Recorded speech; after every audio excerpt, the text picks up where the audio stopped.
ENCE decide lanzar el Plan Olor Cero porque somos conscientes de que uno de los impactos más notorios de nuestra presencia aquí es precisamente el olor. El típico olor de las fábricas de celulosa es producido por unos compuestos que se llaman mercaptanos, son compuestos derivados del azufre, que tienen la particularidad de que son fácilmente detectables por el olfato humano. Este olor es el mismo que se produce cuando, por ejemplo, cocemos algunos vegetales, algunas hortalizas, como puede ser, por ejemplo, la coliflor, como puede ser los coles de Bruselas. El plan de olor cero implica, por un lado, la mejora de los procesos y, por otro lado, la mejora y adecuación de las instalaciones. No solo buscamos las mejores tecnologías disponibles en el sector, sino lo que hicimos fue, con el equipo de trabajo de ENCE, diseñar y desarrollar soluciones propias. La clave de éxito la tendremos en dos factores. Por un lado, evidentemente, en la inversión en mejoras tecnológicas en la planta, pero por otro lado, tenemos la mejora en la operación, para lo cual hemos desarrollado los estándares de operación de la planta, definiendo claramente cuáles son los impactos que puede haber y cómo tenemos que mitigarlo.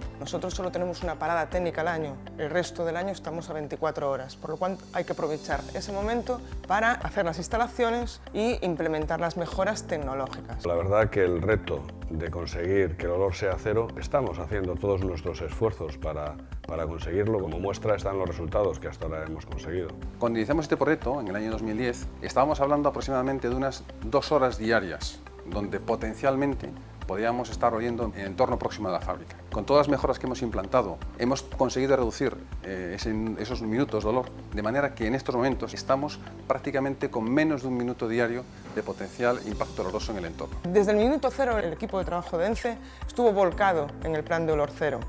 De hecho, sin su compromiso, no hubiéramos podido tener el avance que hemos tenido. Bueno, la realidad es que estamos ante una nueva ENCE. Hoy en día, el medio ambiente y la buena actuación ambiental es la primera de nuestras prioridades.